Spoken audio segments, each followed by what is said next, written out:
Teorema superposisi menyatakan bahwa dalam rangkaian linear beberapa sumber arus dan tegangan untuk setiap elemen dalam rangkaian adalah jumlah arus dan tegangan yang dihasilkan oleh masing-masing sumber yang bekerja secara independen. Rumus teorema superposisi hanya digunakan untuk rangkaian linear. Rangkaian linear adalah rangkaian yang memenuhi Y sama dengan Kx, di mana K-nya adalah konstanta dan X-nya variabel. Untuk tiap rangkaian linear dengan beberapa sumber tegangan atau sumber arus dapat dianalisis menggunakan penjumlahan aljabar. Tegangan atau arus yang dihasilkan untuk tiap sumber bebas yang aktif sendirian, ketika sumber bebas lain digantikan oleh independensi internalnya. Jika penjelasan yang lebih baik, maka jika terdapat N sumber bebas dalam sebuah rangkaian, maka kita akan memiliki N persamaan berdasarkan sumber bebas yang aktif dalam satu waktu. Pada akhirnya, semua persamaan untuk tiap kondisi rangkaian akan dijumlahkan. Meskipun terdapat sumber tak bebas, teorema superposisi hanya akan fokus pada N sumber bebas. Rangkaian linear dibentuk dari sumber bebas, sumber tak bebas, dan elemen pasif seperti resistor, induktor, dan kapasitor.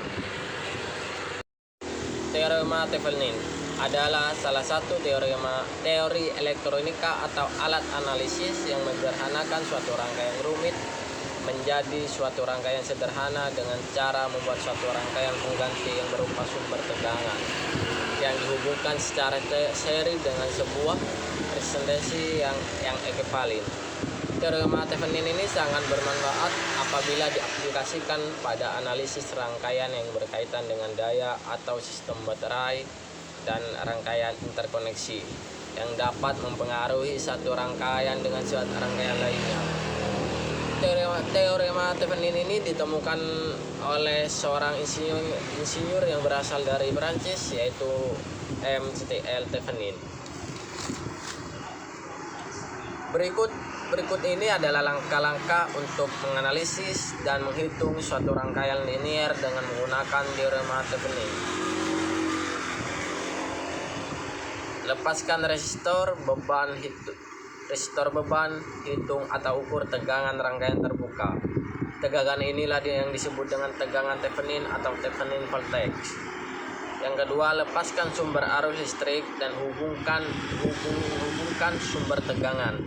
Yang ketiga, hitung atau ukur tegangan resisten rangkaian terbuka tersebut. Yang resisten ini disebut dengan resisten Thevenin atau Thevenin resisten.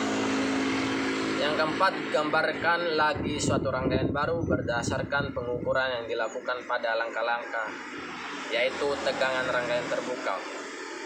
Sebagai tegangan sumber dan resisten Thevenin pada pengukuran di langkah keempat sebagai resistor yang dihubungkan secara seri.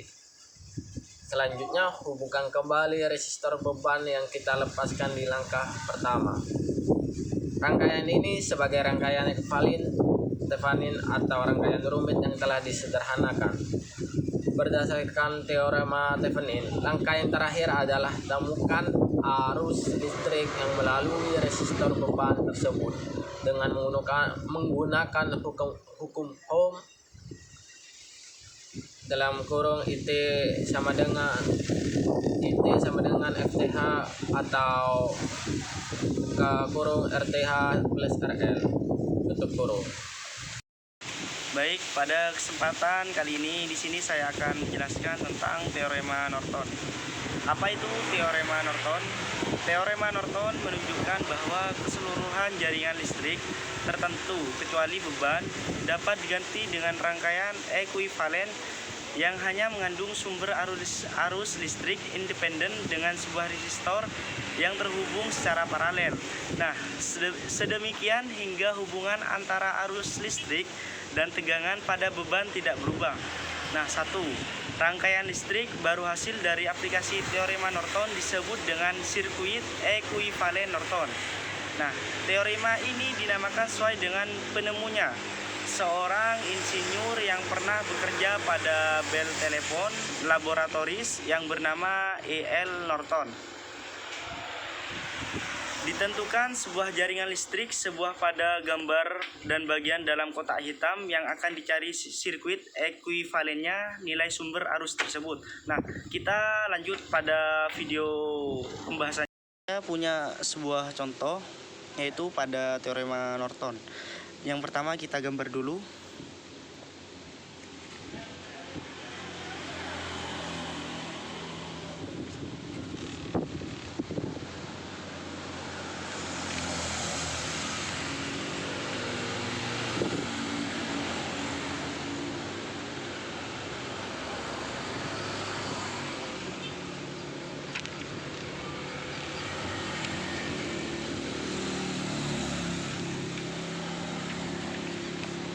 Nah, ini INO-nya.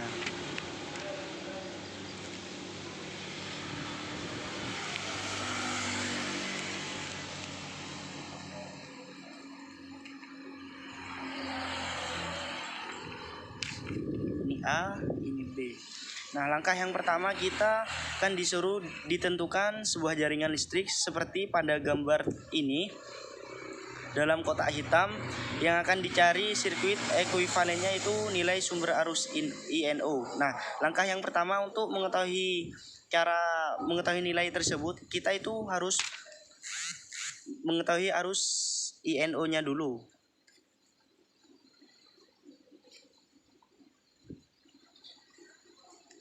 Nah, pada arus INO ini didapatkan dengan membuat hubungan singkat,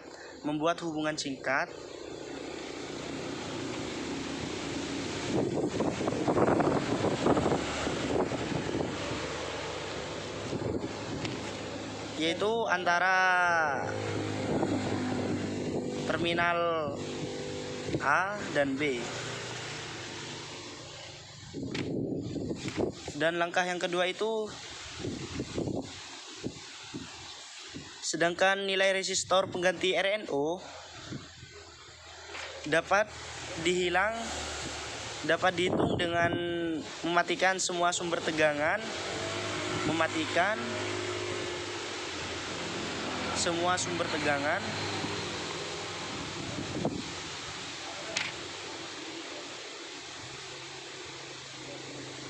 arus, lalu dihitung nilainya.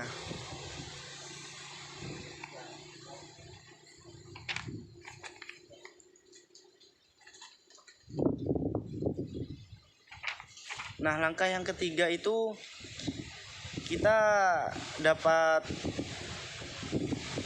menjelaskan atau disimpulkan bahwa penggunaan utama dari teorema Norton ini adalah menyederhanakan sebagian besar dari sirkuit dengan sirkuit ekuivalen yang sederhana.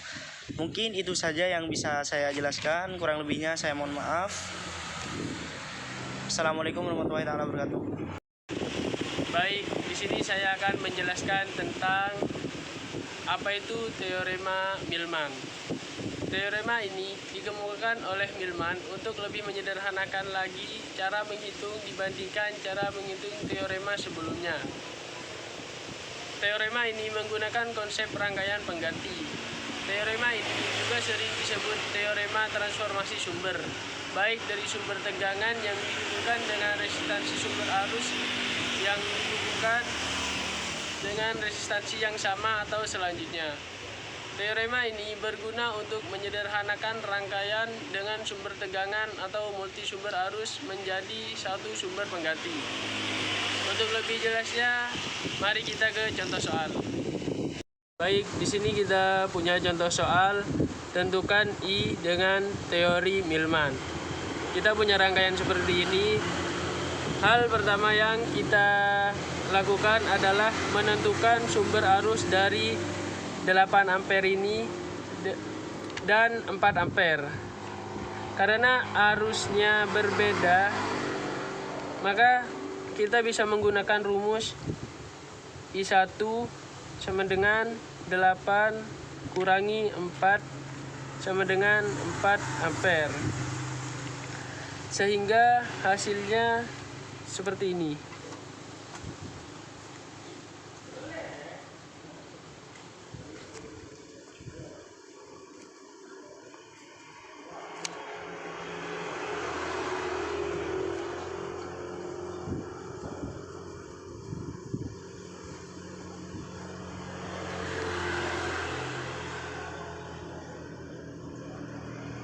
sini 2 ohm, di sini 3 IA ampere, sini IA, sini 3 ohm, di sini 4, jadi di sini 4 ampere.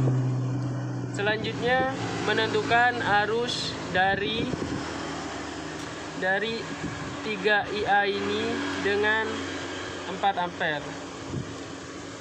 Karena di sini juga berlawanan arah, maka kita menggunakan rumus I2 sama dengan 3 IA min 4 ampere.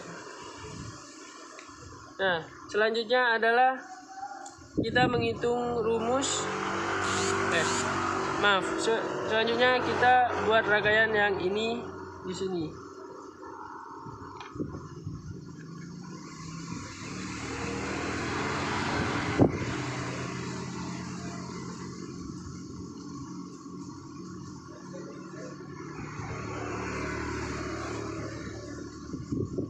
IA kita masukkan nilai ini di sini min 4 ampere, di sini 2 ohm, di sini 3 ohm.